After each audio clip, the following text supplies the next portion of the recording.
ಏನಿವತ್ತಿನ ಅಂಶ ಅಂತಂದರೆ ಯೌವನಸ್ಥರ ಬದ್ಧತೆ ಭಾಗ 2. ಯೌವನಸ್ಥರ ಬದ್ಧತೆ ಭಾಗ 2. ಮೊದಲನೇ ಭಾಗ ಏನು ಎಂಬುದಾಗಿ ನಾವು ಒಂದು ಸಲ ರೀಕಾಲ್ ಮಾಡ್ಕೊಳ್ಳೋಣ, ಮತ್ತೆ ಪುನಃ ಅದನ್ನು ಅರ್ಥ ಮಾಡ್ಕೊಳ್ಳೋಕ್ಕೆ ಪ್ರಯತ್ನ ಮಾಡೋಣ. ಪುನಃ ಒಂದು ಸಲ ಜ್ಞಾಪಕ ಮಾಡಿಕೊಂಡು ಈ 2ನೇ ಭಾಗಕ್ಕೆ ನಾವು ಹೋಗೋದಕ್ಕೆ ಪ್ರಯತ್ನ ಮಾಡೋಣ. 1ನೇ ಭಾಗದಲ್ಲಿ ನಾವು ಏನು ನೋಡಿದ್ದೀವಿ ಎಂಬುದಾಗಿ ನೋಡಿದ್ರೆ, ಬಬುಲೋನು ಎಂಬ ಒಂದು ಸಾಮ್ರಾಜ್ಯ ಇದೆ, ಬ್ಯಾಬಿಲೋನಿಯನ್ಸ್ ಎಂಬ ಸಾಮ್ರಾಜ್ಯ ಇದೆ. ಅದಕ್ಕೆ ಅರಸನಾಗಿರುವಂಥ ವ್ಯಕ್ತಿ ಇದ್ದಾನೆ, ಆತನು ನೆಬೂಕದ್ನೆಚ್ಚರನು. ಈತನು ಯೆಹೂದ್ಯರನ್ನು ತನ್ನ ರಾಜ್ಯಕ್ಕೆ ಅಥವಾ ತನ್ನ ದೇಶಕ್ಕೆ ದಾಸರಾಗಿ ಕರ್ಕೊಂಡು ಹೋಗಿದ್ದಾನೆ. ಆ ದಾಸರಾಗಿ ಕರ್ಕೊಂಡು ಹೋಗೋ ಆ ಯುವಕರಲ್ಲಿ ಯಾರ್ಯಾರು ಸುಂದರವಾಗಿರ್ತಾರೋ, ಯಾರ್ಯಾರು ಜ್ಞಾನವಂತರಾಗ್ತಾರೋ, ಬುದ್ಧಿವಂತರಾಗ್ತಾರೋ ಅವರೆಲ್ಲರೂ ತನ್ನ ಸಂಸ್ಥಾನದಲ್ಲಿ ಕೆಲಸ ಮಾಡೋದಕ್ಕೆ ಆಯ್ಕೆ ಮಾಡ್ಕೋಬೇಕು ಎಂಬುದಾಗಿ ಒಂದು ಆಜ್ಞೆಯನ್ನು ಜಾರಿ ಮಾಡಿರ್ತಾರೆ. ಆ ಆಜ್ಞೆ ಜಾರಿ ಮಾಡಿದ ಮೇಲೆ, ಆ ನೆಬೂಕದ್ನೆಚ್ಚರನ ಆಜ್ಞೆ ಜಾರಿ ಮಾಡಿದ ಮೇಲೆ ಅದರಲ್ಲಿ ಕೆಲವರು ಯಹೂದ್ಯ ಯುವಕರು ಕೂಡ ಇದ್ದಾರೆ ಎಂಬುದಾಗಿ ಬರೆಯಲ್ಪಟ್ಟಿದೆ. ಆ ಯಹೂದ್ಯ ಯುವಕರು ಯಾರು ಅಂದರೆ ಯಾರ್ಯಾರು? ದಾನಿಯೇಲನು, ಹನನ್ಯ, ಮಿಶಾಯೇಲು, ಅಜರ್ಯ ಎಂಬ ಈ 4 ಜನ ವ್ಯಕ್ತಿಗಳು ಬಬುಲೋನು ಅರಸನಾಗಿರೋ ತನ್ನ ನೆಬೂಕದ್ನೆಚ್ಚರನ ಆಳ್ವಿಕೆಯಲ್ಲಿ ಸಂಸ್ಥಾನದ ಕೆಲಸ ಮಾಡೋಕ್ಕೆ, ಸಂಸ್ಥಾನದ ಆತನ ರಾಜ ಸಂಸ್ಥಾನದಲ್ಲಿ ಕೆಲಸ ಮಾಡೋದಕ್ಕೆ ಆಯ್ಕೆಯಾಗಿರುವಂಥ ಈ ವ್ಯಕ್ತಿಗಳಲ್ಲಿ ಈ ಯುವಕರು ಕೂಡ ಯಾರಂದರೆ ಈ 4 ಜನ ಯುವಕರಾಗಿದ್ದರು. ಇವರು ತನ್ನ ಕಸ್ದೀಯರ ಭಾಷೆಯನ್ನು ಕಲಿತುಕೊಳ್ಳೋದಕ್ಕೆ ಆಜ್ಞೆ ಮಾಡಿದಾಗ 3 ವರ್ಷಗಳ ಕಾಲ ಆ ಕಸ್ದೀಯ ಭಾಷೆಯನ್ನು ತರಬೇತಿ ಕೊಟ್ಟಾಗ ಆ 3 ವರ್ಷಗಳಲ್ಲಿ ಆ ಭಾಷೆಯಲ್ಲಿ ಒಂದು ಪಾಂಡಿತ್ಯವನ್ನು ಸಂಪಾದನೆ ಮಾಡ್ತಾರೆ. ಆ ಭಾಷೆಯಲ್ಲಿ ಯಾವ ರೀತಿಯಲ್ಲಿ ಪಾಂಡಿತ್ಯವನ್ನು ಸಂಪಾದನೆ ಮಾಡ್ತಾರೆ ಅಂತಂದರೆ, ಆ ದೇಶದಲ್ಲಿ ಸುಮಾರು ವರ್ಷಗಳಿಂದ ಅಥವಾ ಅದೇ ದೇಶದಲ್ಲಿ ಹುಟ್ಟಿ ಅದೇ ದೇಶದಲ್ಲಿ ಬೆಳೆದು ಅದೇ ಭಾಷೆಯನ್ನು ಮಾತಾಡುತ್ತಾ ಅದೇ ಭಾಷೆಯಲ್ಲಿ ಸಂಚಾರ, ಪ್ರತಿಯೊಂದು ವಿಷಯದಲ್ಲಿ ಅದೇ ಭಾಷೆಯಲ್ಲಿ ಮಾತಾಡುವಂಥ ಈ ವ್ಯಕ್ತಿಗಳಿಗೂ ಕೂಡ, ಪಂಡಿತರಿಗೂ ಕೂಡ ಇವ್ರನ್ನ ಆ ಪಂಡಿತರನ್ನು ಕೂಡ ಮೀರಿಸಿದಂಥ ಜ್ಞಾನವು ಆ ಭಾಷೆದ ವಿಷಯದಲ್ಲಿ ಯಾರಿಗೆ ಬಂದಿದೆ ಎಂಬುದಂದರೆ ನೋಡಿದರೆ ದಾನಿಯೇಲನು, ಹನನ್ಯ, ಮಿಶಾಯೇಲು, ಅಜರ್ಯ ಎಂಬ ಈ ವ್ಯಕ್ತಿಗಳಿಗೆ ಬಂದಿದೆ ಎಂಬುದಾಗಿ ಹೇಳಿದರು. ಇವರಿಗೆ ಊಟದ ವಿಷಯದಲ್ಲಿ ರಾಜನು ಕೊಟ್ಟಿರುವ ಆಜ್ಞೆ ಮೇರೆಗೆ ಊಟ ಕೊಟ್ಟರೆ ನಾವು ನಿಷೇಧ ಮಾಡಿರುವಂಥ ಆಹಾರವನ್ನು ತಿಂದು ನಾವು ಅಶುದ್ಧರಾಗುವುದಿಲ್ಲ ಎಂಬುದನ್ನು ತೀರ್ಪು ಮಾಡಿಕೊಂಡಿದ್ದಾರೆ, ಕಮಿಟ್ಮೆಂಟ್ ಕೊಟ್ಟಿದ್ದಾರೆ. ಹೌದಾ? ನಾವು ಅಶುದ್ಧವಾದಂಥ ಆಹಾರ ಪಾನೀಯಗಳನ್ನು ತಿಂದು ನಮ್ಮನ್ನು ನಾವು ಅಶುದ್ಧ ಮಾಡಿಕೊಳ್ಳೋದಿಲ್ಲ, ಅಪರಿಶುದ್ಧರಾಗಿ ಒಂದು ಕಮಿಟ್ಮೆಂಟ್, ಒಂದು ಬದ್ಧತೆ ಮಾಡಿಕೊಂಡಿದ್ದಾರೆ. ಈ ಬದ್ಧತೆ ಮಾಡಿಕೊಂಡಿದ್ದರಿಂದ ಇವರು ಅವ್ರ ಮಾತಿಗೆ, ಈ ದಾನಿಯೇಲನು, ಹನನ್ಯ, ಮಿಶಾಯೇಲ್, ಅಜರ್ಯ ಮಾತಿಗೆ ಸಂಬಂಧಪಟ್ಟು ಗೌರ್ಮೆಂಟ್ ಅಫೀಸಿಯಲ್ಸ್, ಬಬುಲೋನ್ನ ಅರಸನ ಅಫೀಸಿಯಲ್ ಏನಂತಾರೆ, ಈ ಮಾತಿಗೆ ಅಂಗೀಕರಿಸಿ ಅವರನ್ನು ಒಪ್ಪಿಕೊಂತಾನೆ. ಒಪ್ಪಿಕೊಂಡ ಮೇಲೆ 3 ವರ್ಷಗಳ ಕಾಲ ಇವರಿಗೆ ಕಸ್ದೀಯರ ಭಾಷೆ, ಬ್ಯಾಬಿಲೋನಿಯನ್ ಭಾಷೆ ಕಲಿಸಿಕೊಡ್ತಾರೆ. ಕಲಿಸಿಕೊಟ್ಟಾಗ ಇವರ ನಡವಳಿಕೆ ಯಾವ ರೀತಿಯಲ್ಲಿದೆ ಎಂಬುದಾಗಿ ಮತ್ತೊಂದು ಸಲ ರೀಕಾಲ್ ಮಾಡಿಕೊಳ್ಳೋಣ. 1ನೇ ಅಧ್ಯಾಯ 19ರಿಂದ ಓದಿಕೊಳ್ಳೋಣ. 1ನೇ ಅಧ್ಯಾಯ ದಾನಿಯೇಲನ ಬರೆದ ಗ್ರಂಥ, ಪ್ರವಾದಿಯಾಗಿರುವಂಥ ದಾನಿಯೇಲನ ಬರೆದ ಗ್ರಂಥ 1ನೇ ಅಧ್ಯಾಯ 19ನೇ ವಚನ ಓದಿಕೊಳ್ಳೋಣ. ರಾಜನು ಅವರ ಸಂಗಡ ಮಾತನಾಡುವಾಗ ಆ ಸಮಸ್ತ ಯುವಕರಲ್ಲಿ ದಾನಿಯೇಲು, ಹನನ್ಯ, ಮಿಶಾಯೇಲು, ಅಜರ್ಯ ಇವರ ಹಾಗೆ ಯಾರೂ ಕಂಡು ಬರಲಿಲ್ಲ ಎಂಬುದಾಗಿ ಬರೆಯಲ್ಪಟ್ಟಿದೆ. ನೆಕ್ಸ್ಟ್, ಆದ ಕಾರಣ ಅವರು ರಾಜನ ಸನ್ನಿಧಿ ಸೇವಕರಾದರು. ಬಳಿಕ ರಾಜನು ಶಾಸ್ತ್ರೀಯ ವಿದ್ಯೆಯ ಸರ್ವ ವಿಷಯಗಳನ್ನೇ ಅವರನ್ನು ವಿಚಾರ ಮಾಡಲು ಅವನು ಪೂರ್ಣ ರಾಜ್ಯದಲ್ಲಿನ ಎಲ್ಲ ಜೋಯಿಸರಿಗಿಂತಲೂ ಮಂತ್ರಿವಾದಿಗಳಿಗಿಂತಲೂ 10ರಷ್ಟು ನಿಪುಣರಾಗಿ ಕಂಡು ಬಂದರು ಎಂಬುದು ಬರೆಯಲ್ಪಟ್ಟಿದೆ. ಈ ದೇಶದಲ್ಲಿ ಹಾಗೆ ಇವರಿಗಿಂತ ಮೊದಲೇ ಹುಟ್ಟಿದವರು, ಆ ದೇಶದ ಭಾಷೆಯಲ್ಲಿ ಪಂಡಿತರು, ಜೋಯಿಸರು, ಮಂತ್ರಿಗಳು ಇದ್ದರೂ ಕೂಡ ಇವರು ಬಂದಿರುವಂಥ ನಾಲೆಡ್ಜ್, ಇವರು ಬಂದಿರುವಂಥ ಜ್ಞಾನ ಆ ದೇಶದ ಪಂಡಿತರಿಗೂ ಯಾರಿಗೂ ಇಲ್ಲ. ಅಷ್ಟು ದೊಡ್ಡ ಜ್ಞಾನವನ್ನು ಸಂಪಾದನೆ ಮಾಡಿದರೆ ಈ 4 ಜನ ಯುವಕರು. ರೈಟಾ? ಜ್ಞಾನ ಸಂಪಾದನೆ ಮಾಡೋದಕ್ಕೆ ಕಾರಣಗಳು ಏನು ಎಂಬುದಾಗಿ ನಾವು ನಿನ್ನೆ ಹೋದ ವಾರ ನೋಡಿಕೊಂಡಿವಿ. ಏನು? ಅವರು ದೇವರ ವಿಷಯದಲ್ಲಿ ಬದ್ಧತೆ ಮಾಡಿಕೊಂಡಿದ್ದಾರೆ, ನಿಬಂಧನೆ ಮಾಡಿಕೊಂಡಿದ್ದಾರೆ, ಕಮಿಟ್ಮೆಂಟ್ ಕೊಟ್ಟಿದ್ದಾರೆ. ದೇವರಲ್ಲಿ ವಿಶ್ವಾಸ ಬಿಟ್ಟಿದ್ದರಿಂದ ಅವರನ್ನು ಮೇಲಕ್ಕೆತ್ತಿದ್ದಾನೆ ಎಂಬುದಾಗಿ ಓದುವಾರ ನೋಡಿಕೊಂಡು. ಈಗ ಎರಡನೇ ಭಾಗದಲ್ಲಿ ಏನು ನೋಡೋಣ? ಈ ಎರಡನೇ ಭಾಗದಲ್ಲಿ ಈ ಯುವಕರ ಬಗ್ಗೆ ನಾವು ಏನು ನೋಡೋಣ ಎಂಬುದಾಗಿ ನಾವು ನೋಡಿಕೊಂಡ್ರೆ, 2ನೇ ಅಧ್ಯಾಯ 1ನೇ ವಚನ, ಪ್ರವಾದನೆ ಆಗಿರುವಂಥ ದಾನಿಯೇಲನು ಬರೆದ ಗ್ರಂಥ 2ನೇ ಅಧ್ಯಾಯ 1ನೇ ವಚನದಲ್ಲಿ ಈ ರೀತಿಯಲ್ಲಿ ಇರ್ತದೆ. ರೈಟ್, ಇದೆಲ್ಲ ಓದೋದಕ್ಕೆ ಒಂದು ಸಮಯವಾಗುತ್ತೆ. ನಾನೇ ಒಂದು ಕ್ಲುಪ್ತವಾಗಿ ನಿಮಗೆ ವಿವರಣೆ ಮಾಡೋದಕ್ಕೆ ಇಷ್ಟಪಡ್ತೀನಿ. ಏನು ಅಂತಂದರೆ, ಕರ್ಕೊಂಡು ಹೋದ್ಮೇಲೆ ಈ ಅರಸನಾಗಿರುವಂಥ ನೆಬೂಕದ್ನೆಚ್ಚರನಿಗೆ ಒಂದು ಕನಸು ಬರುತ್ತೆ. ರೈಟಾ? ಕನಸು ಬರುತ್ತೆ. ಕನಸು ಬಂದಾಗ ವಿಚಿತ್ರ ಏನಂತಂದರೆ, ಕನಸು ಬಿದ್ದಿರುವಂಥ ಈ ಕನಸನ್ನು ಮರ್ತೋಗಿದ್ದಾನೆ. ಅರ್ಥ ಆಯ್ತಾ? ನೆಬೂಕದ್ನೆಚ್ಚರನಿಗೆ ಒಂದು ವಿಚಿತ್ರವಾದಂಥ ಕನಸು ಬಿದ್ದಿದೆ. ಬೆಳಗಾಗೋಷ್ಟರೊಳಗೆ ಆ ಕನಸು ಏನು ಎಂಬುದಾಗಿ ಮರ್ತೋಗ್ಬಿಟ್ಟಿದ್ದಾನೆ. ಈತನ ಮನಸ್ಸಿನಲ್ಲೇ ಗೊಂದಲ, ಚಂಚಲ, ಒಂಥರ ಫ್ರಸ್ಟ್ರೇಷನ್, ಒಂದು ಭಯಂಕರವಾದಂಥ ಕೋಪ, ಈ ರೀತಿಯಲ್ಲಿ ತನ್ನ ಸ್ಥಿತಿ ಏನಾಗುತ್ತದೆ, ಅಧೋಗತಿ ಆಗಿರುವ ಸಂದರ್ಭದಲ್ಲಿ ಏನಾಗುತ್ತೆ ಅಂತಂದರೆ, ಒಂದು ಆಜ್ಞೆ ಜಾರಿ ಮಾಡ್ತಾನೆ ನೆಬೂಕದ್ನೆಚ್ಚರನು. ಏನಂತ ಎಂಬುದಾಗಿ ಹೇಳಿದ್ರೆ, ನನಗೆ ರಾತ್ರಿಯಲ್ಲಿ ಒಂದು ಕನಸು ಬಿದ್ದಿದೆ. ಆ ಕನಸೇನೋ, ಅದರ ಅರ್ಥ ಏನು, ಅದರ ಭಾವನೆ ಏನು, ತಾತ್ಪರ್ಯವೇನೋ ನನಗೆ ತಿಳಿಸ್ಬೇಕು ಎಂಬುದಾಗಿ ಆಜ್ಞೆ ಕೊಡ್ತಾನೆ. ಕೊಟ್ಟಾಗ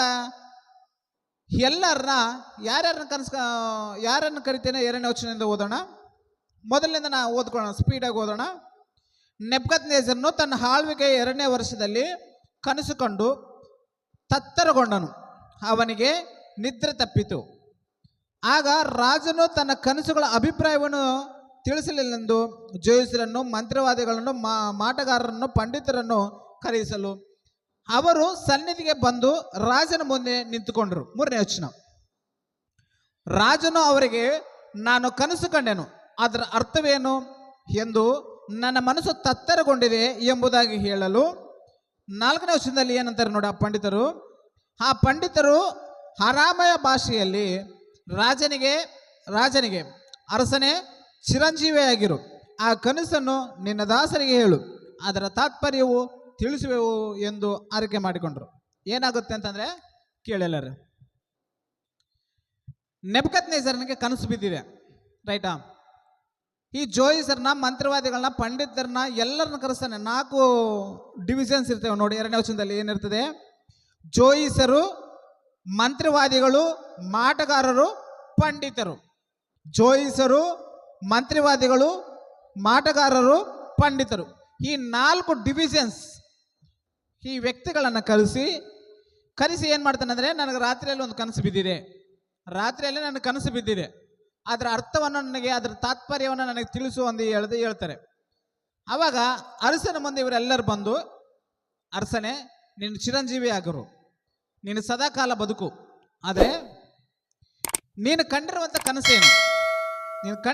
ಕನಸೇನು, ಆ ಕನಸು ಹೇಳು, ಅದರ ಉದ್ದೇಶ, ಅದರ ತಾತ್ಪರ್ಯ, ಅದರ ಅರ್ಥ ನಾವು ಹೇಳ್ತೀವಿ ಎಂಬುದಾಗಿ ಹೇಳ್ತಾನೆ.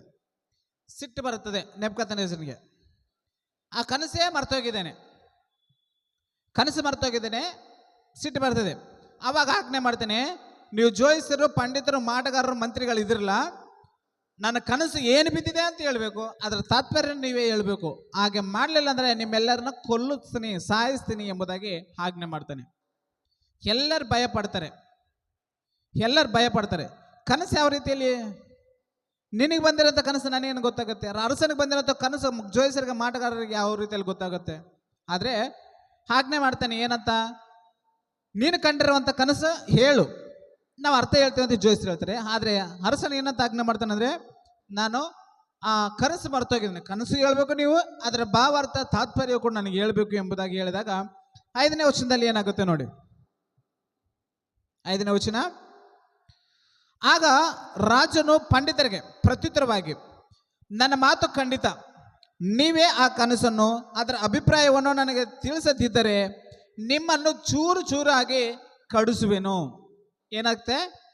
ಒಂದು ವೇಳೆ ನೀವು ಆ ಕನಸು ಅದರ ತಾತ್ಪರ್ಯ ಅದರ ಅಭಿಪ್ರಾಯ ನೀನು ನನಗೆ ಹೇಳಲಿಲ್ಲ ಅಂದರೆ ನಿಮ್ಮನ್ನು ಚೂರು ಚೂರಾಗಿ ಸಾಯಿಸ್ತೀನಿ, ಕಟ್ ಮಾಡಿಸ್ತೀನಿ ಎಂಬುದಾಗಿ ಹೇಳ್ತೇನೆ. ನೆಕ್ಸ್ಟ್, ನಿಮ್ಮ ಮನೆಗಳನ್ನು ತಿಪ್ಪೆಯನ್ನಾಗಿ ಮಾಡಿಸಿ ಬಿಡುವೆನು. ನೀವು ಆ ಕನಸನ್ನು ಅದರ ಅಭಿಪ್ರಾಯವನ್ನು ತಿಳಿಸಿದರೆ ನನ್ನಿಂದ ನಿಮಗೆ ದಾನ ಬಹುಮಾನಗಳು ವಿಶೇಷ ಸನ್ಮಾನಗಳು ಲಭಿಸುವವು. ರೈಟಾ? ಒಂದು ವೇಳೆ ನೀವು ಆ ಕನಸು ಅಭಿಪ್ರಾಯವನ್ನು ಅದರ ತಾತ್ಪರ್ಯವನ್ನು ನನಗೆ ಹೇಳಿದರೆ ನಿಮಗೇನಾಗುತ್ತೆ ಅಂತಂದರೆ, ನಿಮಗೆ ವಿಶೇಷವಾದಂಥ ಸನ್ಮಾನ ಮಾಡ್ತೀನಿ, ದಾನಗಳು ಕೊಡ್ತೀನಿ, ಬಹುಮಾನಗಳನ್ನು ಕೊಡ್ತೀನಿ, ನಿಮಗೆ ಬಹುಮಾನ ಗಿಫ್ಟ್ಗಳನ್ನು ಕೊಡ್ತೀನಿ, ನಿಮಗೆ ವಿಶೇಷವಾದಂಥ ಹಾನರ್ ಮಾಡ್ತೀನಿ, ಗೌರವ ಕೊಡ್ತೀನಿ, ವಿಶೇಷವಾದಂಥ ಸನ್ಮಾನ ಮಾಡ್ತೀನಿ ಎಂಬುದಾಗಿ ಹೇಳ್ತಾರೆ. 7ನೇ ವಚನ.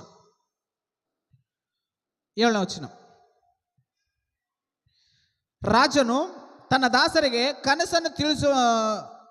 ಕನಸನ್ನು ತಿಳಿಸೋಣವಾಗಲಿ ನಾವು ಅದರ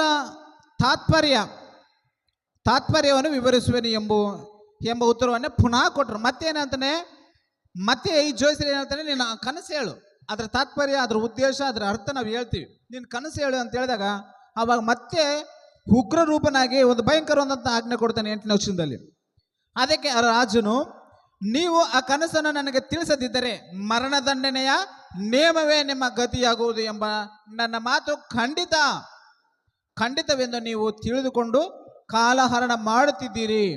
ನಾನು ಹೇಳಿದ್ರು ಕೂಡ ನನ್ನ ಮಾತು ಕೇಳ್ತಾ ಇದ್ದಿಲ್ಲ. ನೀವು ಆ ಕನಸಿನ ಅರ್ಥ ಹೇಳಲಿಲ್ಲ ಅಂದರೆ ನಿಮ್ಮನ್ನು ಕಂಪಲ್ಸರಿ ಸಾಯಿಸಿಬಿಡ್ತೀನಿ ಎಂಬುದಾಗಿ ಹೇಳ್ತಾನೆ. ಎಲ್ಲರಿಗೂ ಭಯ ಸ್ಟಾರ್ಟ್ ಆಗುತ್ತೆ.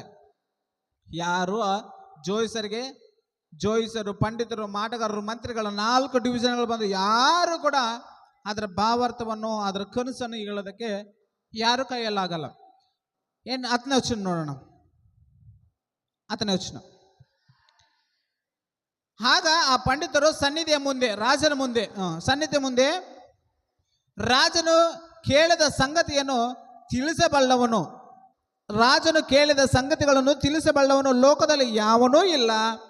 ಎಷ್ಟೇ ಬಲಿಷ್ಠನು, ಎಷ್ಟೇ ಪ್ರಬಲನಾದ ಯಾವ ಅರಸನು ಜೋಯಿಸರನ್ನಾಗಲಿ ಮಾಟಗಾರನಾಗಲಿ ಪಂಡಿತರಾಗಲಿ ಇಂಥ ಸಂಗತಿಗಳನ್ನು ಎಂದೂ ಕೇಳಲಿಲ್ಲ ಎಂಬುದಾಗಿ ಹೇಳ್ತಾರೆ. ಈ ಜೋಯಿಸರು ಏನು ಹೇಳ್ತಾರೆ ಅಂದರೆ, ಕನಸು ಯಾರಾದ್ರೂ ಹೇಳಿದ್ರೆ ಅರ್ಥ ಹೇಳೋದಕ್ಕೆ ಪ್ರಯತ್ನ ಮಾಡ್ಬೋದು, ಕನಸು ಹೇಳು ಅರ್ಥ ಹೇಳು ಅಂತ ಹೇಳ್ತೀಯ, ಇಂಥ ಮಾತು ನಾವು ಎಲ್ಲೂ ಕೇಳೇ ಇಲ್ಲ. ಮನುಷ್ಯನಿಗಿದು ಅಸಾಧ್ಯ, ಇದು ಮನುಷ್ಯನಿಗೆ ಅಸಾಧ್ಯ, ಯಾರ ಕೈಯಲ್ಲಾಗಲ್ಲ. ಅವನು ಎಷ್ಟೇ ಬಲಿಷ್ಠನಾಗಲಿ, ಎಷ್ಟೇ ಶೂರನಾಗಲಿ, ಎಷ್ಟೇ ಜ್ಞಾನವಂತನಾಗಲಿ ಅವನ ಕೈಯಲ್ಲಿ ಆಗಲ್ಲ ಎಂಬುದಾಗಿ ಪಂಡಿತರು ಹೇಳ್ತಾರೆ. 11ನೇ ವಚನ. ರಾಜನು ಕೇಳುವ ಸಂಗತಿ ಅತಿ ಕಷ್ಟವಾದದ್ದು. ನೀನು ಕೇಳಿರುವಂತ ಮಾತು ಅತಿ ಕಷ್ಟವಾದಂಥದ್ದು. ಯಾಕೆಂತಂದ್ರೆ ಮನುಷ್ಯನ ಜ್ಞಾನದಿಂದ ಒಬ್ಬ ಮನುಷ್ಯನ ರಾತ್ರಿಯಲ್ಲಿ ಏನು ಕನಸು ಕಂಡನು ಎಂಬುದನ್ನು ಅರ್ಥ ಮಾಡಿಕೊಳ್ಳೋದಕ್ಕೆ ಆಗಲ್ಲ, ಅದು ಕಷ್ಟವಾದದ್ದು. ಅದು 11ನೇ ವಚನ. ರಾಜನು ಕೇಳುವ ಸಂಗತಿಯು ಅತಿ ಕಷ್ಟವಾದದ್ದು. ನರಜನ್ಮದವರ ಮಧ್ಯೆ ವಾಸಿಸಿದ ದೇವರುಗಳೇ ಹೊರತು ಇನ್ಯಾರು ರಾಜನ ಸಮ್ಮುಖದಲ್ಲಿ ತಿಳಿಸಲಾರರು.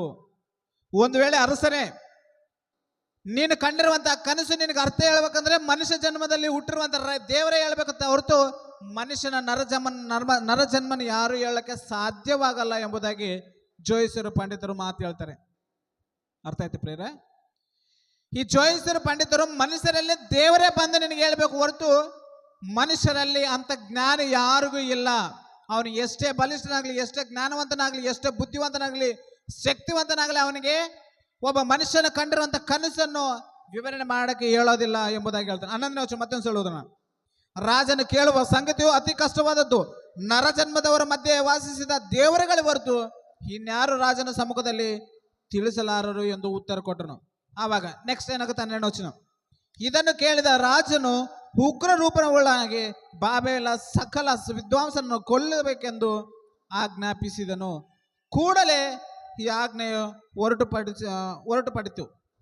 ಏನಾಯ್ತಂತಂದ್ರೆ, ಅವರು ಹೇಳಲ್ಲ ಎಂಬುದಾಗಿ ಡಿಕ್ಲೇರ್ ಮಾಡಿದ ತಕ್ಷಣ ಅರಸನಿಗೆ ಭಯಂಕರವಾದಂಥ ಕೋಪ ಬರುತ್ತೆ, ಸಿಟ್ಟು ಬರುತ್ತೆ. ಉಗ್ರ ರೂಪನಾಗಿ ಏನು ಮಾಡ್ತಾನೆ ಅಂದರೆ, ಒಂದು ಸ್ಟಾಂಪ್ ಹಾಕಿರ್ತಾನೆ, ಒಂದು ಆಜ್ಞೆ ಕೊಡ್ತಾನೆ. ಆಜ್ಞೆ ಕೊಟ್ಟು ಏನಂತಂದರೆ, ಜೋಯಿಸರ್ನ ವಿದ್ವಾಂಸರನ್ನ ಎಲ್ಲರನ್ನ ದೇಶದಲ್ಲಿ ಎಲ್ಲರನ್ನ ಸಾಯಿಸು ಎಂಬುದಾಗಿ ಹೇಳ್ತಾನೆ.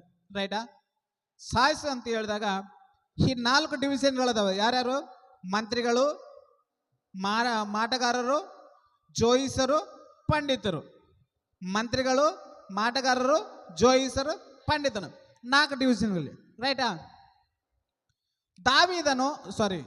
ದಾನಿಯೇಲನು ಕೂಡ ಒಂದು ಡಿವಿಷನ್ ಅಲ್ಲಿದ್ದಾನೆ, ಪಂಡಿತರ ಡಿವಿಷನ್ ಅಲ್ಲಿದ್ದಾನೆ, ರೈಟಾ? ದಾವೀದನು ಕೂಡ ಸಕಲ ವಿದ್ಯೆಯಲ್ಲಿ ಪ್ರವೀಣನಾಗಿದ್ದಾನೆ, ರೈಟಾ?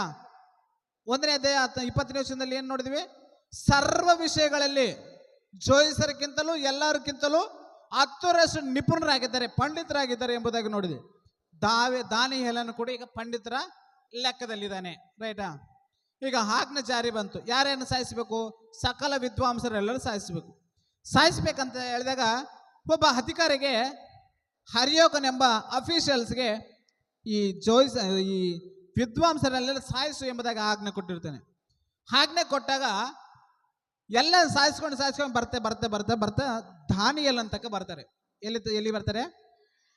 ದಾನಿಯೇಲನ ತನಕ ಬಂದಾಗ ದಾನಿಯೇಲನು ಕೂಡ ಕೊಲ್ಲಬೇಕೆಂಬುದಾಗಿ ಹರಿಯೋಕನೆಂಬ ಅಫಿಷಿಯಲ್ಸ್ ಬಂದು, ರಾಜ ಆಜ್ಞೆ ಆಗಿದ್ದಾನೆ, ಅರಸನ ಆಜ್ಞೆ ಆಗಿದೆ, ವಿದ್ವಾಂಸರನ್ನ, ಪಂಡಿತರನ್ನ, ಮಂತ್ರಿಗಳನ್ನ, ಮಾರಾಟಗಾರರನ್ನ ಎಲ್ಲರನ್ನ ಕೂಡ ಕೊಲ್ಲಬೇಕೆಂಬುದಾಗಿ ಅರಸನ ಆಜ್ಞೆ ಆಗಿದೆ, ನಾವು ನಿನ್ನನ್ನು ಕೊಲ್ಲುತ್ತೀವಿ ಎಂಬುದಾಗಿ ಹೇಳಿದಾಗ ದಾನಿಯೇಲನು ಏನು ಮಾಡ್ತಾನೆ? ಮೃದುವಾದಂಥ ಮಾತುಗಳನ್ನು ನಿಲ್ಲಿಸಿ, ದಯಮಾಡಿ ನನ್ನ ಮಾತುಗಳನ್ನು ಕೇಳು, ನನಗೊಂದು ಸ್ವಲ್ಪ ಸಮಯವನ್ನು ಕೊಡು ಎಂಬುದಾಗಿ ಕೇಳ್ತಾನೆ. ನೋಡಿ 13ನೇ ವಚನ. ಕೂಡಲೇ ಆಜ್ಞೆ ಹೊರಟುಪಡಿತು. ವಿದ್ವಾಂಸರು ಪ್ರಾಣಾಪಾಯಕ್ಕೆ ಗುರಿಯಾದರು. ದಾನಿಯೇಲನು ಅವರ ಸ್ನೇಹಿತರು ಕೊಲ್ಲುವುದಕ್ಕೆ ಹುಡುಕಿದರು. ಯಾರ್ಯಾರನ್ನ ಕೊಲ್ಲಬೇಕೆಂಬುದಾಗಿ? ದಾನಿಯೇಲನ ಅವರ ಸ್ನೇಹಿತರು ಯಾರ್ಯಾರು? 3 ಇದ್ದಾರೆ, ರೈಟಾ? ಟೋಟಲ್ 4 ಜನ: ಹನನ್ಯ, ಮಿಶಾಯೇಲ್, ಅಜರ್ಯ, ದಾನಿಯೇಲನ್. 4 ಜನ. ಈ ದಾನಿಯೇಲನು ಸಿಕ್ಕಿದ್ದಾನೆ ಇವ್ರ ಕೈಗೆ. ಯಾರಿಗೆ? ಹರಿಯೋಕನೆಂಬ ವ್ಯಕ್ತಿಗೆ ಸಿಕ್ಕಾಗ ಈತನ ಕೊಲ್ಲಕ್ಕೆ ಬಂದಿರುವಂತ ಈ ಅಫಿಷಿಯಲ್ಸ್ ಏನಂತಾನೆ? ಎಲ್ಲರನ್ನ ಆಲ್ರೆಡಿ ಸಾಯಿಸಿದೀವಿ, ವಿದ್ವಾಂಸರು ಪ್ರಾಣಾಪಾಯಕ್ಕೆ ಗುರಿಯಾದರು, ಆಲ್ರೆಡಿ ಅವರು ಸತ್ತೋದ್ರು, ಈಗ ಉಳಿದಿದ್ದವರು ನೀವೇ, ನಿಮ್ಮನ್ನು ಕೊಲ್ಲಬೇಕೆಂಬುದಾಗಿ ದಾನಿಯೇಲನ ತನಕ ಬಂದಿದ್ದಾರೆ. ದಾನಿಯೇಲನ ತನಕ ಬಂದಾಗ ಏನಾಗುತ್ತೆ ನೋಡೋಣ. 14ನೇ ವಚನ.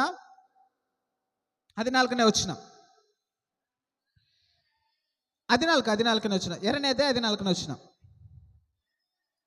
ರಾಜನ ಮೈಗಾವಲಿನವರು ದಳವಾಯಿಯಾದ ಅರಿಯೋಕನು ಬಾಬೆಲ ವಿದ್ವಾಂಸರನ್ನ ಸಂಹಾರಕ್ಕೆ ಹೊರಟಾಗ ದಾನಿಯೇಲನು ಬುದ್ಧಿ ವಿವೇಕಗಳಿಂದ ಅವರ ಸಂಗಡ ಮಾತಾಡಿ, ಯಾವುದರಿಂದ? ಬುದ್ಧಿ ವಿವೇಕಗಳಿಂದ ಅವರ ಜೊತೆಗೆ ಮಾತಾಡಿ ಕೇಳ್ತಾನೆ, ಯಾಕೆ ಸಾಯಿಸ್ತಾ ಇದ್ದೀರಾ?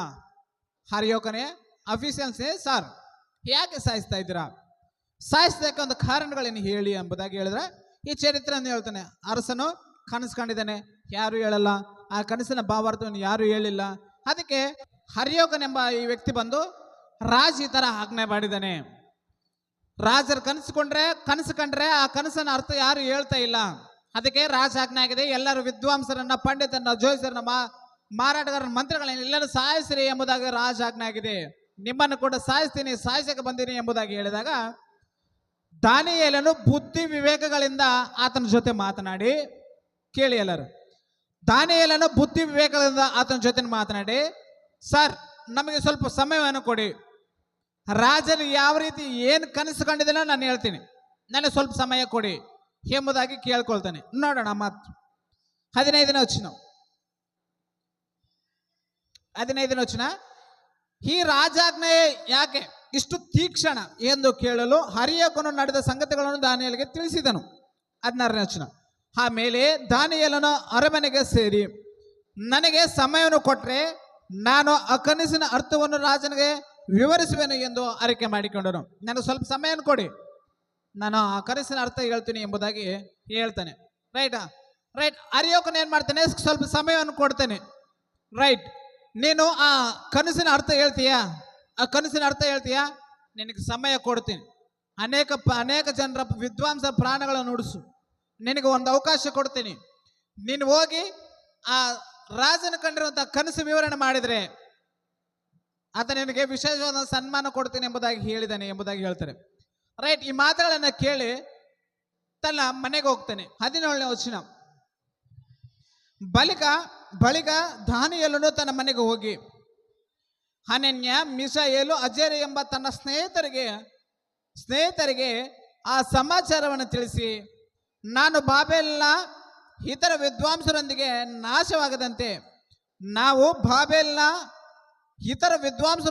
ನಾಶವಾಗದಂತೆ ಪರಲೋಕದ ದೇವರು ಈ ರಹಸ್ಯದ ವಿಷಯವಾಗಿ ಕೃಪೆ ತೋರಿಸಲು ಆತನನ್ನು ಬೇಡಿಕೊಳ್ಳೋಣ ಎಂಬುದಾಗಿ ಹೇಳ್ತಾನೆ.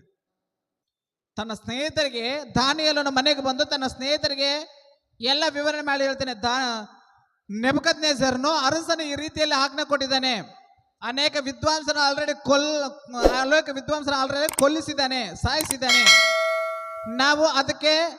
ನಾವು ಸಾಯದೆ ವಿದ್ವಾಂಸರಂದೇ ನಾವು ನಾಶವಾಗದೆ, ಅನೇಕ ವಿದ್ವಾಂಸರು ಜೋಯಿಸರು ನಾಶ ಆಗಿದ್ದಾರೆ, ಅವ್ರ ಜೊತೆಗೂ ಕೂಡ ನಾವು ನಾಶವಾಗದೆ ನಾಶವಾಗದೆ ಪರಲೋಕದ ದೇವರು ನಮ್ಮನ್ನು ಕಾಪಾಡಿದ್ದಾನೆ.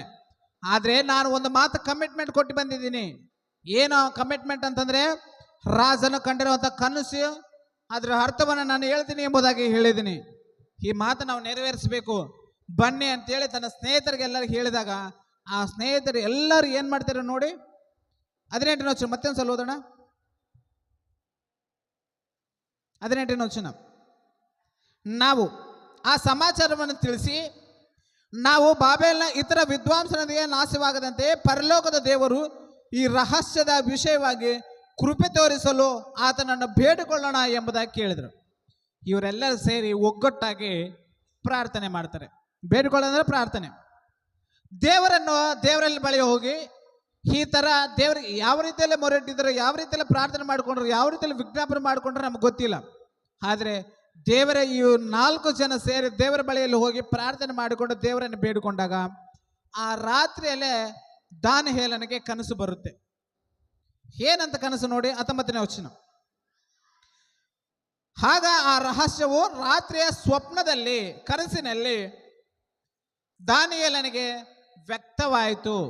ಯಾವಾಗಾದ್ರೆ ಅವರು ಪ್ರಾರ್ಥನೆ ಮಾಡ್ತಾನೋ, ಪ್ರಾರ್ಥನೆ ಮಾಡಿದ ತಕ್ಷಣ ಅವರು ಪ್ರಾರ್ಥನೆ ಕೇಳಿ ಅರಸನು ಕಂಡಿರುವಂತಹ ಕನಸನ್ನು ದಾನಿಯೇಲನು ವ್ಯಕ್ತಪಡಿಸ್ತಾನೋ ದೇವರು. ಆ ವ್ಯಕ್ತಪಡಿದ ತಕ್ಷಣ ಆ ಆನಂದದಿಂದ ಉಲ್ಲಾಸದಿಂದ ಹೋಗಿ ಅರಸನಿಗೆ ಹೇಳಲಿಲ್ಲ, ಡೈರೆಕ್ಟರ್ಗೂ ಹೇಳಲಿಲ್ಲ, ನೀನು ರಹಸ್ಯಗಳನ್ನು ಕೊಟ್ಟಿರುವಂಥ ದೇವರೇ, ರಹಸ್ಯಗಳನ್ನು ವ್ಯಕ್ತ ಮಾಡುವಂಥ ದೇವರೇ, ನಿನಗೆ ಸ್ತುತಿಯಾಗಲಿ, ನೀನು ಘನಪಡಿಸಲಿ ಎಂಬುದಾಗಿ ದೇವರನ್ನು ಹೊಗಳ್ತಾನೆ. ಒಂದು ವಚನ ನೋಡೋಣ, 20ನೇ ವಚನ ನೋಡಿ.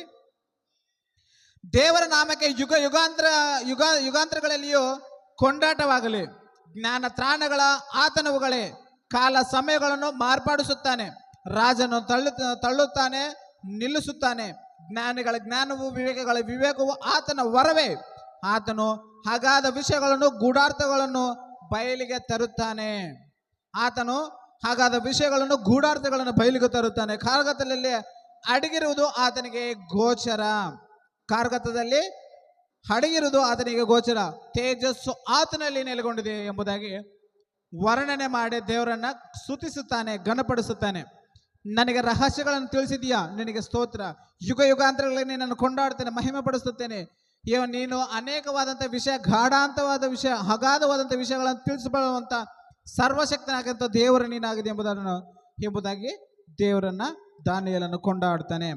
ಆಮೇಲೆ ಕೊಂಡಾಡಿದ ಮೇಲೆ ಈತನನ್ನ ಎಲ್ಲಿ ಕರ್ಕೊಂಡು ಹೋಗ್ಬೇಕೀಗ? ದಾನಿಯೇಲನ ಎಲ್ಲಿ ಕರ್ಕೊಂಡು ಹೋಗ್ಬೇಕು?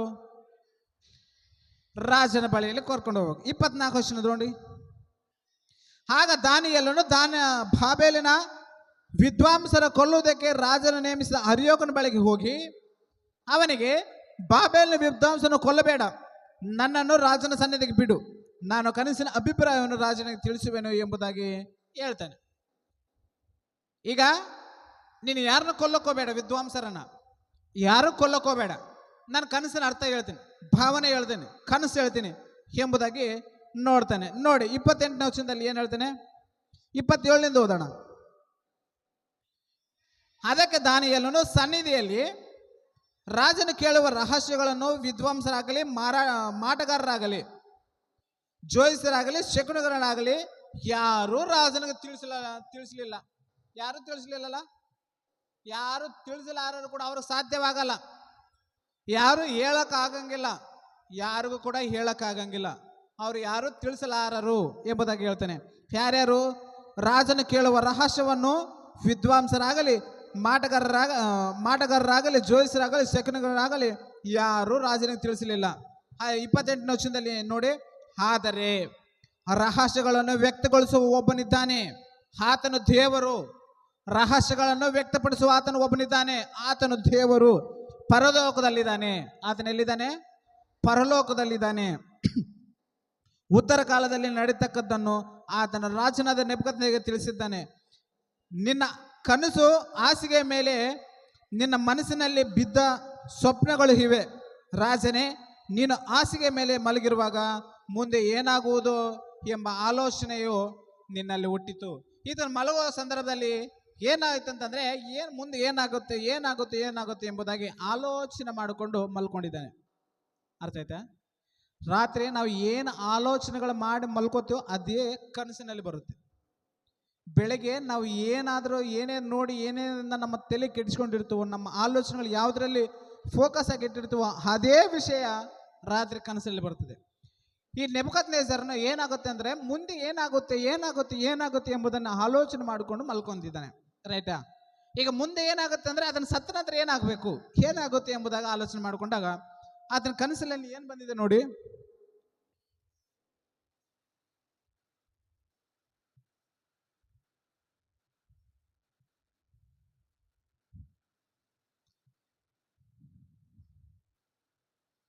ರೈಟ್, ಕಾಣ್ತಾ ಇದೆನಾ? ಫೋಟೋ ನೋಡಿ ಒಂದ್ಸಲ. ರೈಟಾ? ಈ ಥರ ಒಂದು ದೊಡ್ಡ ವಿಗ್ರಹ. ರೈಟಾ? ದೊಡ್ಡ ವಿಗ್ರಹ. ತಲೆ ನೋಡಿದ್ರೆ ಬಂಗಾರ, ತಲೆ ನೋಡಿದ್ರೆ ಬಂಗಾರ. ರೈಟ್, ಒಂದ್ಸಲ ವಿವರಣೆ ಮಾಡಿ ನೋಡೋಣ, ವಿವರಣೆ ಕೇಳೋಣ. ತಾನಿಯಲ್ಲ ಅವ್ರದ್ದು ಯಾವ ರೀತಿಯಲ್ಲಿ ವರ್ಣನೆ ಮಾಡ್ತೇನೆ ನೋಡಿ. 30ನೇ ವಚನ, 30ನೇ ವಚನ ಆಮೇಲೆ ಓದ್ಕೊಳ್ಳೋಣ. 31ನೇ ವಚನ ಓದೋಣ. ರಾಜನೇ, ನೀನು ಕಂಡಿದ್ದು ಮಹಾ ಅದ್ಭುತ ಪ್ರತಿಮೆ, ಮಹಾ ಅದ್ಭುತ ಪ್ರತಿಮೆ, ತಳತಳನೆ ಹೊಳೆಯುವ ಅತಿ ದೊಡ್ಡ ಪ್ರತಿಮೆ ನಿನ್ನ ಎದುರಿಗೆ ನಿಂತಿತು. ಏನು? ತಳತಳನೆ ಹೊಳೆಯುತ್ತಿರುವ ಅತಿ ದೊಡ್ಡವಾದಂಥ ಪ್ರತಿಮೆ ನಿನ್ನ ಎದುರಿನಲ್ಲಿ ನಿಂತಿತು. ಭಯಂಕರವಾಗಿ ಕಾಣಿಸ್ತಿತ್ತು. ಅದು ಭಯಂಕರವಾಗಿ ಕಾಣಿಸ್ತಿತ್ತು. ನೆಕ್ಸ್ಟ್, ಆ ಪ್ರತಿಮೆಯ ತಲೆಯು ಅಪರಂಜಿ. ಅಪರಂಜಿ ಅಂದ್ರೆ ಬಂಗಾರ. ಆ ಪ್ರತಿಮೆಯ ತಲೆಯು ಅಪರಂಜಿ, ಎದೆ ತೋಳಗಳು ಬೆಳ್ಳಿ, ಹೊಟ್ಟೆ ಸೊಂಟಗಳು ತಾಮ್ರ, ಕಾಲುಗಳು ಕಬ್ಬಿಣ. ಒಂದ್ಸಲ ಫೋಟೋ ನೋಡಿ. ತಲೆ ಬಂಗಾರ, ಇದೇನು? ಎದೆ ಏನಾಗಿದೆ? ಬೆಳ್ಳಿ, ಸಿಲ್ವರ್. ಇದು ಕೆಂಪಾಗಿರೋದು ತಾಮ್ರ. ನೆಕ್ಸ್ಟ್, ಕಾಲುಗಳು ಯಾವ ರೀತಿಯಲ್ಲಿದ್ದಾವೆ? ಕಬ್ಬಿಣ. ಇನ್ನು ಮುಂದಕ್ಕೆ ಹೋದಿ. ಕಾಲುಗಳು ಕಬ್ಬಿಣ, ಹೆಜ್ಜೆಗಳು ಕಬ್ಬಿಣ ಮತ್ತು ಮಣ್ಣು. ನೋಡಿ ಒಂದ್ಸಲ ಕಾಲುಗಳು ಜೂಮ್ ಮಾಡ್ತೀನಿ ನೋಡಿ.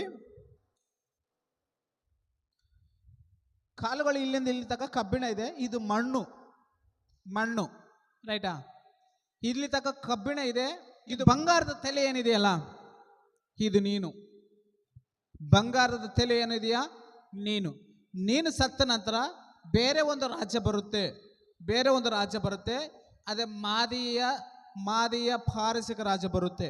ಸಂಡೇ ಸ್ಕೂಲ್ ಮಕ್ಕಳಿಗೆ ಹೇಳಿರೋ ವಿಷಯ ಕ್ಯಾಚ್ ಆಗುತ್ತೆ. ಮೊದಲನೇ ಸಾಮ್ರಾಜ್ಯ ಯಾವುದು? ನೆಬೂಕದ್ನೆಚ್ಚರನ ಆಳಿರುವಂಥ ಬಂಗಾರದ ಸಾಮ್ರಾಜ್ಯ, ಬ್ಯಾಬಿಲೋನಿಯನ್ ಸಾಮ್ರಾಜ್ಯ. ನಿನ್ನ ಸಾಮ್ರಾಜ್ಯದ ನಂತರ, ನಿನ್ನ ಸತ್ತ ನಂತರ ನಿನ್ನ ಮಗನು ಬರ್ತಾನೆ. ನಿನ್ನ ಮಗನ ಸತ್ತ ನಂತರ ಮಾದಿಯ ಪಾರಸಿಕರು ಬರ್ತಾರೆ. ದರ್ಯಾವೇಶನ ಬಂದು ನಿಮ್ಮ ಸಾಮ್ರಾಜ್ಯವನ್ನು ಆಕ್ರಮಣ ಮಾಡ್ತಾನೆ, ನಿಮ್ಮ ಸಾಮ್ರಾಜ್ಯವನ್ನು ನಾಶ ಮಾಡ್ತಾನೆ. ಆತನು ಕೂಡ ಅನೇಕ ವರ್ಷಗಳು ಆಳ್ತಾನೆ. ಆತ ಸಿಲ್ವರ್, ಬೆಳ್ಳಿ, ನೀನು ಗೋಲ್ಡು, ಆತ ಸಿಲ್ವರ್. ರೈಟಾ? ಇವರು ಸಹ ಮುಗಿದ ನಂತರ ಕೂಡ ಏನಾಗುತ್ತೆ ಅಂತಂದ್ರೆ ಗ್ರೀಕರು ಎಂಬುದಾಗಿ ಇನ್ನೊಂದು ರಾಜ್ಯ ಬರುತ್ತೆ. ಇನ್ನೊಂದು ರಾಜ್ಯ ಏನು ಬರುತ್ತೆ? ಗ್ರೀಕರು ಎಂಬುದಾಗಿ ಬರ್ತಾರೆ. ಅದು ಬೈಬಲ್ದಲ್ಲಿ ಇಲ್ಲಲ್ಲ, ಚರಿತ್ರೆಯಲ್ಲಿ ಪ್ರಪಂಚವನ್ನು ಆಳಿರೋಂಥ 3ನೇ ಸಾಮ್ರಾಜ್ಯ ಅಂದರೆ ಗ್ರೀಕ್ ಸಾಮ್ರಾಜ್ಯ. ಮೊದಲನೇದು ಬ್ಯಾಬಿಲೋನ್ ಸಾಮ್ರಾಜ್ಯ, ಮಾದಿಯ ಪಾರಸಿಕ ಸಾಮ್ರಾಜ್ಯ, 3ನೇದು ಗ್ರೀಕ್ ಸಾಮ್ರಾಜ್ಯ, 4ನೇದು ರೋಮಾ ಸಾಮ್ರಾಜ್ಯ. ರೈಟಾ? ಮೊದಲೇ ಈ ಶಿರಸ್ಸು ಬಂಗಾರ ಬಬುಲೋನ್ ಸಾಮ್ರಾಜ್ಯ ಅಂದ್ರೆ ನೀನೇ. ಬಬುಲೋನ್ ಅರಸನಾಗಿರುವಂತಹ ನೆಬೂಕದ್ನೆಚ್ಚರನೇ ಅದು ನೀನೇ ಎಂಬುದಾಗಿದೆ. 39ನೇ ವಚನ, 39ನೇ ವಚನ. ನೀನೇ ಆ ಬಂಗಾರದ ತಲೆ, ನಿನ್ನ ಕಾಲವಾದ ಮೇಲೆ ನಿನಗಿಂತ ಕನಿಷ್ಠವಾದ ಮತ್ತೊಂದು ರಾಜ ಉಂಟಾಗುವುದು. ಅನಂತರ ಬೇರೊಂದು ಮೂರನೇ ರಾಜ್ಯವು ತಾಮ್ರವಾಗಿದ್ದ ತಲೆ ದೂರಿ ಭೂಮಂಡಲವೆಲ್ಲ ಹಾಳುವುದು. ನಾಲ್ಕನೇ ರಾಜ್ಯವು ಕಬ್ಬಿಣದಷ್ಟು ಗಟ್ಟಿ, ಕಬ್ಬಿಣವು ಎಲ್ಲ ವಸ್ತುಗಳನ್ನು ಚೂರು ಚೂರಾಗಿ ಹೊಡೆದು ಹಾಕುತ್ತದಷ್ಟೇ.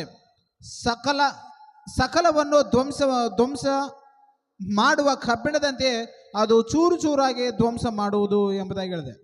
ಮೊದಲನೇದೇನು ಬಂಗಾರ ನೀನೆ, ಎರಡನೇದು ಕನಿಷ್ಠವಾದಂಥ ರಾಜ್ಯ ಎರಡನೇ ಬರುತ್ತೆ, ಮೂರನೇದು ಒಂದು ರಾಜ್ಯ ಬರುತ್ತೆ ಅದು ತಾಮ್ರ, ನಾಲ್ಕನೇ ರಾಜ್ಯ ಬರುತ್ತೆ ಅದು ಕಬ್ಬಿಣ ಎಂಬುದಾಗಿ ಹೇಳ್ತೇನೆ. ಮೊದಲನೇ ಸಾಮ್ರಾಜ್ಯ ಬ್ಯಾಬಿಲೋನ್ ಸಾಮ್ರಾಜ್ಯ, ಎರಡನೇದು ಮಾದಿಯ ಪಾರಸಿಕ ಸಾಮ್ರಾಜ್ಯ, ಮೂರನೇದು ಗ್ರೀಕ್ ಸಾಮ್ರಾಜ್ಯ, ನಾಲ್ಕನೇದು ರೋಮಾ ಸಾಮ್ರಾಜ್ಯ. ಈ 4 ಸಾಮ್ರಾಜ್ಯಗಳಾದ್ಮೇಲೆ ಪರಲೋಕದ ದೇವರು ಒಂದು ಸಾಮ್ರಾಜ್ಯವನ್ನು ನಿರ್ಮಾಣ ಮಾಡ್ತಾನೆ. ಆ ಸಾಮ್ರಾಜ್ಯ ಎಂದೆಂದಿಗೂ ಆಳುತ್ತದೆ, ಅದು ಶಾಶ್ವತವಾಗಿರುವಂಥ ರಾಜ್ಯ ಎಂಬುದಾಗಿ ಹೇಳಿದ್ದೇನೆ. ರೈಟಾ? ಈ ಮಾತು ದಾನಿಯೇಲನು ನೆಬೂಕದ್ನೆಚ್ಚರನಿಗೆ ಹೇಳೋಕ್ಕಿಂತ ಮುಂಚೆ ದೇವರು ಯಾರ ಜೊತೆ ಹೇಳಿದ್ದಾನೆ? ನಿನ್ನ ಸಿಂಹಾಸನವು ಶಾಶ್ವತವಾಗಿರುತ್ತೆ ಎಂಬುದಾಗಿ ಯಾರಿಗೂ ಆಜ್ಞೆ ಮಾಡಿದ್ದಾನೆ? ದಾವೀದನಿಗೆ. ರೈಟಾ? ನಿನ್ನ ಸಿಂಹಾಸನವು ಶಾಶ್ವತವಾಗಿರುತ್ತದೆ ಎಂಬುದಾಗಿ ಹೇಳ್ತಾನೆ. ಈ 4 ಸಾಮ್ರಾಜ್ಯಗಳ ನಂತರದಲ್ಲಿ ಈ ರೋಮಾ ಸಾಮ್ರಾಜ್ಯ ಕಾಲದಲ್ಲಿ ಏನ್ ಬರುತ್ತೆ ಅಂದ್ರೆ, ಕೈ ಸಹಾಯವಿಲ್ಲದ ಒಂದು ಕಲ್ಲು ಬಂದು ಈ 4 ಸಾಮ್ರಾಜ್ಯಗಳನ್ನು ಹಾಳು ಮಾಡಿ ಕೆಡಿಸಿ ಆ ಸಾಮ್ರಾಜ್ಯದಲ್ಲಿ ಒಂದು ಸಾಮ್ರಾಜ್ಯ ಬರುತ್ತೆ. ಅದು ದಾವೀದನ ಸಾಮ್ರಾಜ್ಯ, ಅದೇ ಕ್ರಿಸ್ತನ ಸಾಮ್ರಾಜ್ಯ, ಯೇಸು ಕ್ರಿಸ್ತನ ಸಾಮ್ರಾಜ್ಯ. ಈ ರೋಮ ಕಾಲದಲ್ಲಿ ಯೇಸು ಕ್ರಿಸ್ತನ ಬೆಳೆದು ಒಂದು ಸಾಮ್ರಾಜ್ಯವನ್ನು ಸಿದ್ಧ ಮಾಡ್ತಾನೆ. ಆ ಸಾಮ್ರಾಜ್ಯ ಈಗಲೂ ಕೂಡ ಇದೆ. ಆ ಸಾಮ್ರಾಜ್ಯ ಯಾರು ಅಂತಂದ್ರೆ, ನಾವು ಸಭೆಯಾಗಿ ಕೂತುಕೊಳ್ಳುವುದೇ ದೇವರ ಸಾಮ್ರಾಜ್ಯ. ನಾವು ಆತನ ಮಾತುಗಳನ್ನು ಕೇಳೋದಕ್ಕೆ ಈ ರೀತಿಯಲ್ಲಿ ಕೂಡಿಕೊಳ್ತೇವೆ. ಪ್ರತಿಯೊಂದು ಸಭೆ ಇದೆಯಲ್ಲ, ಆ ಸಭೆಯೇ ದೇವರ ಸಾಮ್ರಾಜ್ಯ. ಅರ್ಥ ಆಯ್ತಾ? ಈ ಶಾಶ್ವತವಾಗಿ ನಿನ್ನ ಸಿಂಹಾಸನ ಇರ್ತದೆ ಅಂತ ಹೇಳಿದನಲ್ಲ, ದೇವರ ದಾವೀದನಿಗೆ ಹೇಳಿದಾನೆ, ನಿನ್ನ ಸಿಂಹಾಸನ ಶಾಶ್ವತವಾಗಿರ್ತದೆ. ಈಗಲೂ ಕೂಡ ಶಾಶ್ವತವಾಗಿ ನಮ್ಮನ್ನು ಆಳುವಂಥ ವ್ಯಕ್ತಿ ಯಾರು? ಸರ್ವಶಕ್ತನಾಗಿರುವಂಥ ದೇವರು, ಯೇಸು ಕ್ರಿಸ್ತನು. ರೈಟಾ? ದಾವೀದನಿಗೆ ಕೊಟ್ಟಿರುವಂಥ ಮಾತೇನು? ನಿನ್ನ ಸಿಂಹಾಸನ ಶಾಶ್ವತವಾಗಿರುತ್ತದೆ ಎಂಬುದಾಗಿ ಹೇಳಿದಾನೆ. ಈ ಲೋಕಕ್ಕೆ ಬಂದ ಮೇಲೆ ಪರಲೋಕ ಸಂಬಂಧವಾದ ರಾಜ್ಯವನ್ನು ಸ್ಥಾಪನೆ ಮಾಡಿ ಆ ರಾಜ್ಯವನ್ನು ಶಾಶ್ವತ ರಾಜ್ಯವಾಗಿ ಮಾಡಿದ್ದಾನೆ. ಈ 4 ಸಾಮ್ರಾಜ್ಯಗಳಾದ ಮೇಲೆ ಶಾಶ್ವತ ರಾಜ್ಯವಾಗಿರುತ್ತೆ. ರೈಟಾ? ಇಲ್ಲಿ ತನಕ ಕಲ್ತ್ಕೊಂಡಿದೆ. ಈ ಕನಸಿನ ಭಾವನೆ ಇಷ್ಟು. ರೈಟಾ? ಈಗ ಈ ಯುವಕರಿಂದ ನಾವು ಏನು ತಿಳಿದುಕೊಳ್ಬೇಕು? ಇವತ್ತಿನ ಅಂಶಕ್ಕೆ ಉದ್ದೇಶ ಏನು? ಈ ಕಮಿಟ್ಮೆಂಟ್ ಏನಾಗಿದ್ರು ಇವ್ರದು? ರೈಟಾ?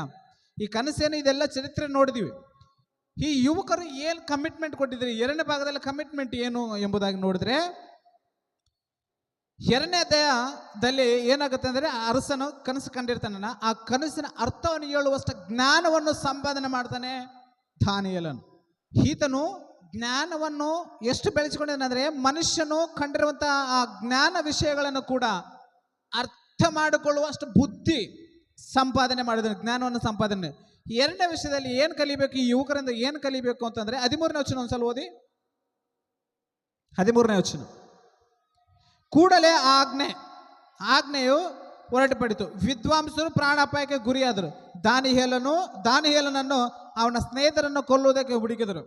ರಾಜನ ಮೈಗಾವಲಿನವರು ಧವಳಹಾಯಾದ ಅರ್ಯೋಕನು ಬಾಬೇಲಿನ ವಿದ್ವಾಂಸರ ಸಂಹಾರಕ್ಕೆ ಹೊರಟಾಗ ದಾನಿಯೇಲನು ಬುದ್ಧಿ ವಿವೇಕಗಳಿಂದ ಅವನ ಸಂಗಡ ಮಾತನಾಡಿದನು ಎಂಬುದಾಗಿ ಬರೆಯಲ್ಪಟ್ಟಿದೆ. ಈ ಯುವಕರು ಯಾವ ರೀತಿಯಲ್ಲಿ ದೊಡ್ಡವರಿಗೆ ಗೌರವ ಕೊಡ್ತಾರೆ ಅಂದರೆ, ಬುದ್ಧಿ ವಿವೇಕಗಳ ಜೊತೆ ಅವರ ದೊಡ್ಡವರು ಕೂಡ ಮಾತನಾಡ್ತಾರೆ ಎಂಬುದಾಗಿ ಕಲಿತುಕೊಳ್ಬೇಕು. ಯೌವನ ಕಾಲದಲ್ಲಿ ನಮಗೆ ಎಲ್ಲ ತಿಳಿದಿದೆ, ನಮಗೆ ಎಲ್ಲ ಜ್ಞಾನದಿಂದ, ಸೊಕ್ಕುದಿಂದ, ಅಹಂಕಾರದಿಂದ ಮೆರೀಬಾರದು. ಬುದ್ಧಿ ವಿವೇಕಗಳಿಂದ ಅವರಿಗೆ ಗೌರವ ಕೊಡಬೇಕು. ಅವ್ರಿಗಿಂತ ನಮಗೆ ಜ್ಞಾನ ಹೆಚ್ಚಾಗಿರ್ಬೋದು, ಅವರು ವಿದ್ಯಾಹೀನರಾಗಿರ್ಬೋದು, ನಮಗಿಂತ ದೊಡ್ಡವರು ವಿದ್ಯಾಹೀನರಾಗಿರ್ಬೋದು, ಅವರಿಗೆ ಲೌಕಿಕವಾದಂಥ ಜ್ಞಾನವು ಅವಳಿಗೆ ಅಷ್ಟು ತಿಳಿದಿಲ್ಲೇನೋ, ಆದರೆ ಅವರಿಗಿಂತ ನಾವು ದೊಡ್ಡವರಲ್ಲ, ನಮಗೆ ತಿಳಿದಿದೆ, ನಮಗೆ ಜ್ಞಾನವಿದೆ ಎಂಬುದನ್ನು ಅಹಂಕಾರದಿಂದ, ಸೊಕ್ಕದಿಂದ ಮೆರಿಬಾರದು. ದಾನಿಯೇಲನು ಹೇಳುವಂತ ಏನಂದ್ರೆ, ದೊಡ್ಡವರಿಗೆ, ಅಧಿಕಾರಿಗಳಿಗೆ, ಯಾರೇ ಆಗಲಿ ದೊಡ್ಡವರಿಗೆ ಬುದ್ಧಿ ವಿವೇಕಗಳಿಂದ ತಮ್ಮ ಮಾತುಗಳನ್ನು ಮೃದುವಾಗಿ ಮಾತಾಡಬೇಕು. ತಮ್ಮ ಮಾತುಗಳು ಮೃದುವಾಗಿ ಗೌರವದಿಂದ ಮಾತಾಡಿಕೊಳ್ಬೇಕು ಎಂಬುದಾಗಿ ಕಲಿತುಕೊಂಡಿದ್ದೆ. ಮೊದಲನೇ ಪಾಯಿಂಟ್ ಏನು? ದಾನಿಯೇಲನು ಬುದ್ಧಿ ಜ್ಞಾನಗಳನ್ನು ಸಂಪಾದಿಸಿಕೊಂಡಿದ್ದಾನೆ.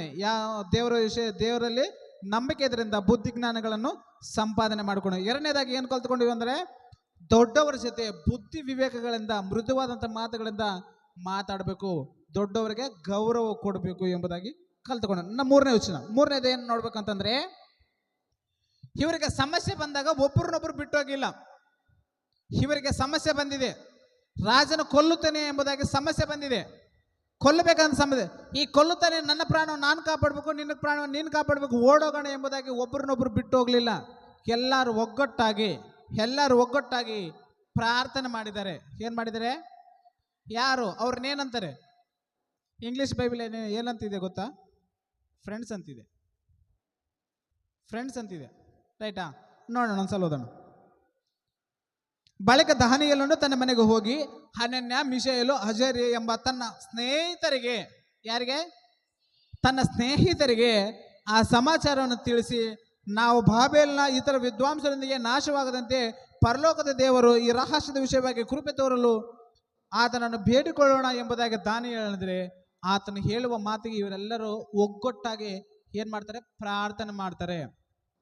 ದೇವರ ವಿಷಯದಲ್ಲಿ ಫ್ರೆಂಡ್ಸ್ಗಳಾಗಿ ಒಂದು ವಿಷಯದಲ್ಲಿ ಸಮಸ್ಯೆ ಬಂದರೆ ಒಗ್ಗಟ್ಟಾಗಿ ಪ್ರಾರ್ಥನೆ ಮಾಡಬೇಕು. ಒಗ್ಗಟ್ಟಲ್ಲಿ ಏನಿದೆ? ಗಾದೆ. ಒಗ್ಗಟ್ಟಲ್ಲಿ ಏನಿದೆ? ಒಗ್ಗಟ್ಟಲ್ಲಿ ಬಲವಿದೆ. ಯುವಕರು ಒಗ್ಗಟ್ಟಾಗಿ ಮಾಡಿದ್ರೆ ಏನಾದರೂ ಮಾಡಬಲ್ಲರು. ಹೌದಾ? ಇವ್ರು ಕೊಟ್ಟಿರುವಂಥ ಕಮಿಟ್ಮೆಂಟ್ ಏನಾದರೂ ಒಬ್ರಿಗೊಬ್ಬರು ಒಗ್ಗಟ್ಟಾಗಿರ್ಬೇಕು. ಒಗ್ಗಟ್ಟಾಗಿದ್ದು ಏನು ಮಾಡ್ತಾರೆ ನೋಡಿ?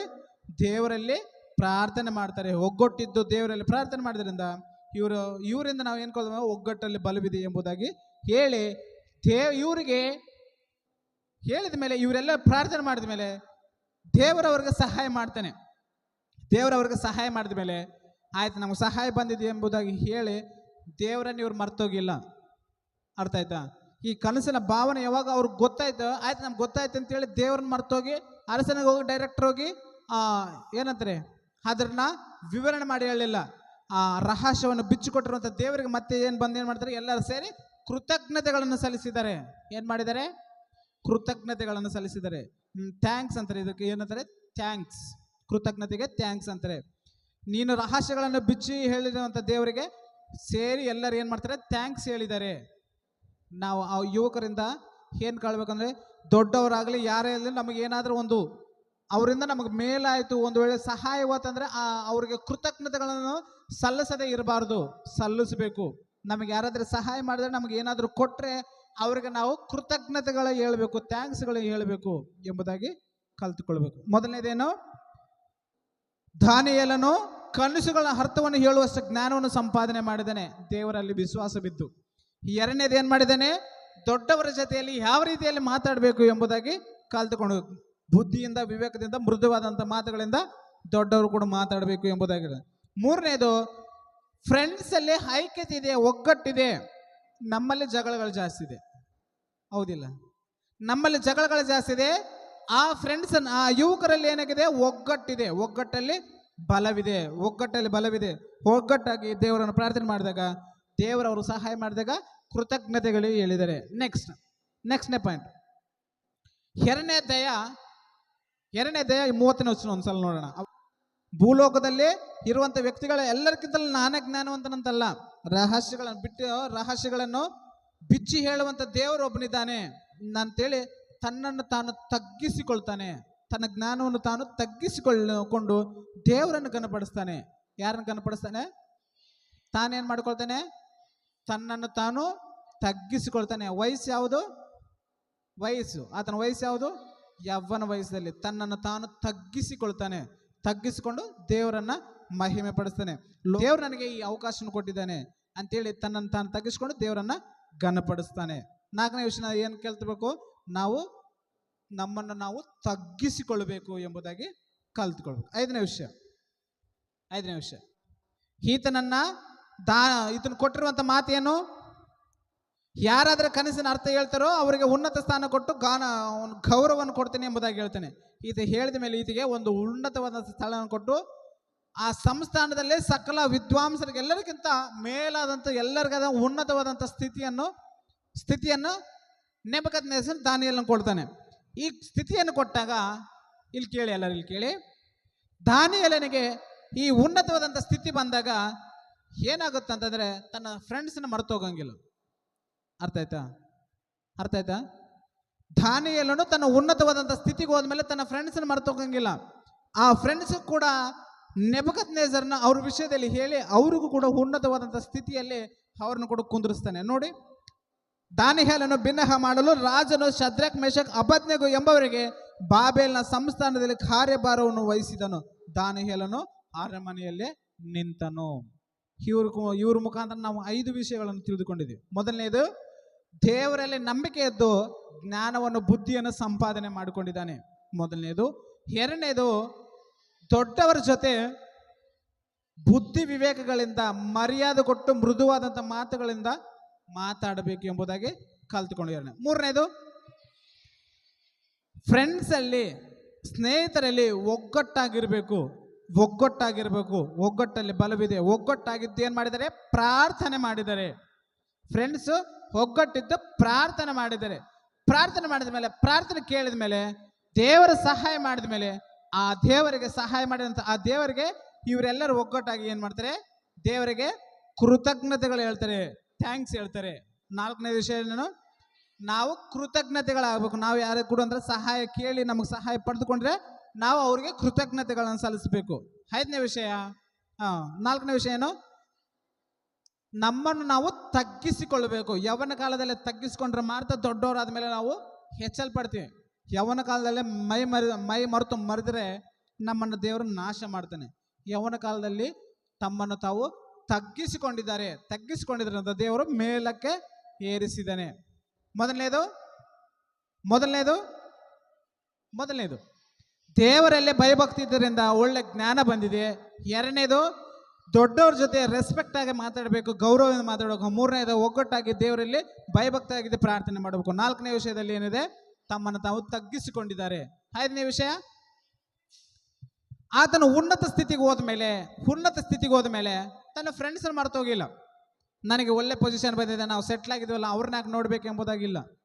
ನಿಮಗೆ ಅರ್ಥ ಆಗೋ ಭಾಷೆಯಲ್ಲಿ ಹೇಳ್ಬೇಕಂದ್ರೆ, ಸಪೋಸ್ 10th ಬರೆದವರು, ಬರಲಾರ್ದವರು, ಬರೆಯುವವರು, ಅಥವಾ PUC ಸೆಕೆಂಡ್ ಇಯರು, ಈ ಥರ ಯಾವುದೇ ಫ್ರೆಂಡ್ಸ ಒಬ್ಬರು ಪಾಸ್ ಆಗಿರ್ತಾರೆ, ಒಬ್ಬರು ಫೇಲ್ ಆಗಿರ್ತಾರೆ. ಫೇಲ್ ಆಗಿದಂಥ ಫ್ರೆಂಡ್ಸ್ ಮರ್ತು ಹೋಗ್ಬಾರ್ದು. ಫೇಲ್ ಆಗಿದ್ದ ಫ್ರೆಂಡ್ಸ್ಗೆ ಅವರು ಕೂಡ ಪ್ರೋತ್ಸಾಹ ಕೊಡಬೇಕು. ಅವರು ಕೂಡ ಒಳ್ಳೆ ರೀತಿಯಲ್ಲಿ, ಈ ರೀತಿಯಲ್ಲಿ ಓದು, ನಾನು ಈ ರೀತಿಯಲ್ಲಿ ಓದಿ ಪಾಸ್ ಆಗಿದ್ದೀನಿ ಎಂಬುದಾಗಿ ಅವ್ರನ್ನ ಕೂಡ ಮರಿಬಾರದು, ಅವ್ರನ್ನ ಬಿಡಬಾರ್ದು. ನಾವು ಫ್ರೆಂಡ್ಸ್ ಆಗಿ ಒಗ್ಗಟ್ಟಾಗಿ ಅವ್ರನ್ನ ಕೂಡ ಪ್ರೋತ್ಸಾಹ ಮಾಡಬೇಕು. ನಾವು ಯಾವುದೇ ಸ್ಥಿತಿಗೆ ಹೋದ್ಮೇಲೆ ಅವ್ರನ್ನ ಮರಿಬಾರದು. ರೈಟಾ? ಇವರು ಯುವಕರಿಂದ ನಾವು ಕಲ್ತ್ಕೊಂಡಿರುವಂಥ ವಿಷಯಗಳು ಎಷ್ಟು? 5. ಈ 5ಗಳನ್ನು ನಾವು ಜೀವನ ಪರ್ಯಾಂತರ ಅಭ್ಯಾಸ ಮಾಡಿದರೆ ದೇವರು ನಮ್ಮನ್ನು ಮೇಲಕ್ಕೆ ತರುತ್ತಾನೆ. ಅರ್ಥ ಆಯ್ತಾ? ರೈಟ್. ಈ 5 ವಿಷಯಗಳನ್ನು ನಾವು ಎಂದೆಂದಿಗೂ ಕೂಡ ಮರಿಬಾರದು. 3ನೇ ಭಾಗ ನೆಕ್ಸ್ಟ್, ದೇವರ ಚಿತ್ತವಾದರೆ ನೆಕ್ಸ್ಟ್ ಸಂಡೇ ನೋಡಿಕೊಳ್ಳೋಣ. ಅರ್ಥ ಆಯ್ತಾ? ಮೊದಲನೇ ಭಾಗ ಏನು? ಅವರು ಏನೇ ತಿಂದು ಅಪರಿಶುದ್ಧ ಆಗಲಿಕ್ಕೆ ಇಷ್ಟವಾಗಲಿಲ್ಲ. 2ನೇ ಭಾಗದಲ್ಲಿ 5 ವಿಷಯಗಳು ತಿಳಿದುಕೊಂಡಿದೆ. ಅರ್ಥ ಆಯ್ತು ಇವತ್ತಿನಿಗೆ? ಓಕೆ.